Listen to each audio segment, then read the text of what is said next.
नमस्कार घरेर रंधनशालाय सबाइके स्वागत जानाई। आजके रेसिपि हलो पुरीर विख्यात खाजा।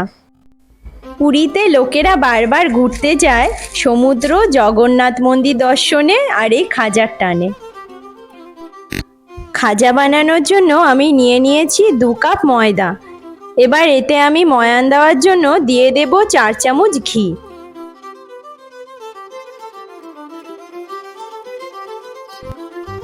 এরপর এটাকে ভালো করে হাত দিয়ে কচলে কচলে ময়ান দিয়ে নেব। এখানে আপনাদের ময়ানটা একটু ধৈর্য ধরে দিতে হবে। ময়ানটা হয়ে গেছে কি করে বুঝবেন? যদি হাতে মুঠো করে দেখেন ময়দাটা দলা পেকে যাচ্ছে তাহলে বুঝবেন ময়ানটা হয়ে গেছে।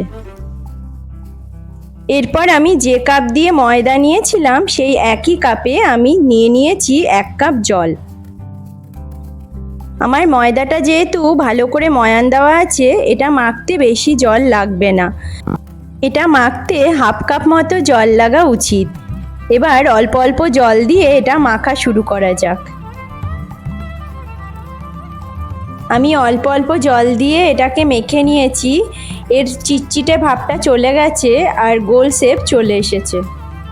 এবার এটাকে প্লাস্টিক দিয়ে র‍্যাপ করে ঘরের নরমাল টেম্পারেচারে 30 মিনিটের জন্য রেখে দেব সেট হওয়ার জন্য। দেখুন আমার 2 কাপ ময়দা মাখতে প্রায় হাফ কাপ মতো জল লেগেছে। এরপর একটা বাটিতে আমি 5 চামচ মতো ঘি নিয়ে গলিয়ে নিয়েছি। এতে আমি 2 চামচ মতো চালের গুঁড়ো মিশিয়ে ভালো করে ফেটিয়ে নেব। এই মিশ্রণটা আমি খাজা তৈরির সময় লেয়ার বানানোর জন্য ইউজ করব। অনেকে এতে ময়দা ইউজ করে, তবে আমি সাজেস্ট করব চালের গুঁড়ি ইউজ করতে, তবে খাজাগুলো খুব মুচমুচে হবে। 30 মিনিট মতো হয়ে গেছে। এবার আমি ময়দার ডোটাকে আরেকবার ভালো করে মশকে নেব।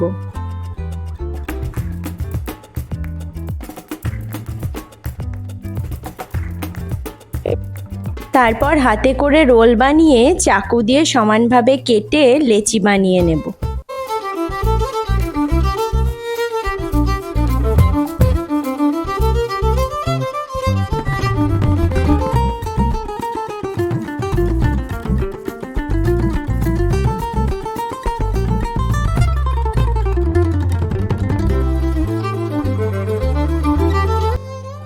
আমি সমান মাপের লেচি বানিয়ে নিয়েছি। এগুলোকে আমি প্লেন ময়দা দিয়ে রুটির আকারে বেলে নেব।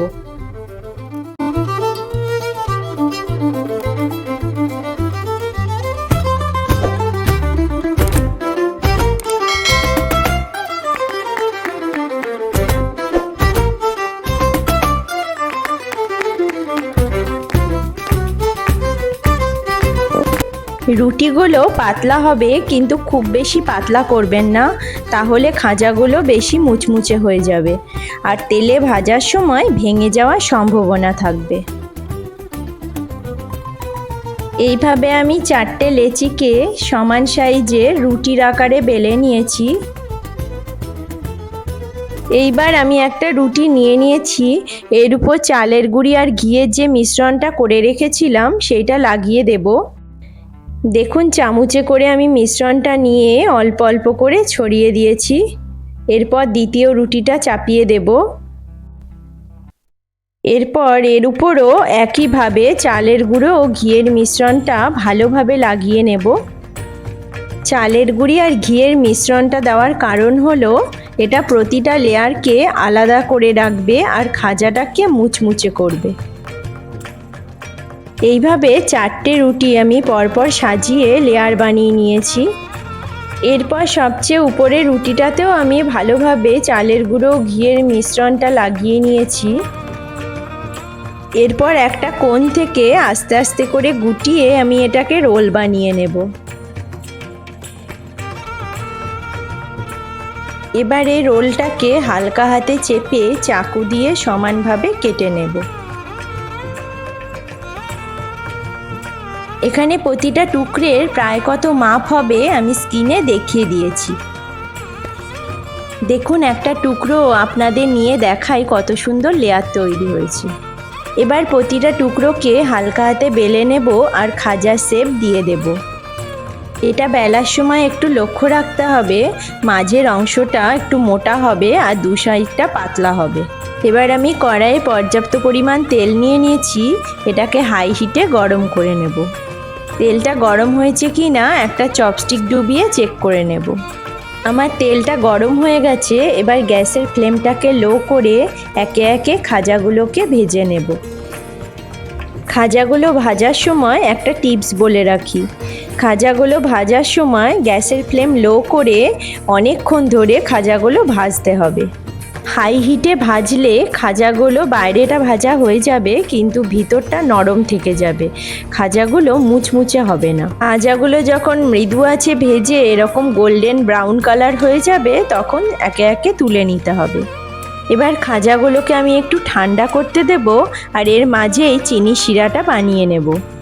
আমি শিরা বানানোর জন্য 1 কাপ চিনি নিয়ে নিয়েছি আর ওই একই কাপের হাফ কাপের থেকে সামান্য বেশি জল নিয়ে নেব।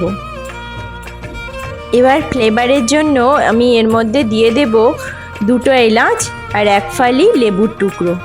এবার রং ও ফ্লেভার এই দুটোর জন্যই আমি দিয়ে দেব 1 চিমটে কেশর। এটা অপশনাল, আপনারা চাইলে নাও দিতে পারেন।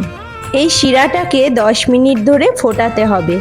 এবার সামান্য শিরা চামচ দিয়ে তুলে 2 আঙুল দিয়ে চেক করে নিতে হবে। দেখুন যদি এই রকম চিটচিটে ভাব চলে আসে তাহলে বুঝবেন শিরাটা হয়ে গেছে। এবার এই গরম শিরার মধ্যে ঠান্ডা করে রাখা খাজাগুলো ভালো করে একে একে ডুবিয়ে তুলে নেব। খাজাগুলোকে খুব বেশিক্ষণ ডুবিয়ে রাখার দরকার নেই, তাহলে এগুলো কড়া মিষ্টি হয়ে যাবে।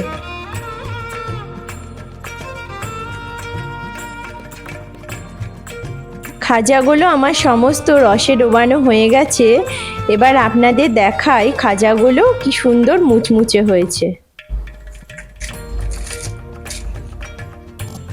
আজকের রেসিপিটা রথযাত্রার দিন অবশ্যই বানাবেন আর কেমন লাগলো কমেন্ট করে জানাবেন।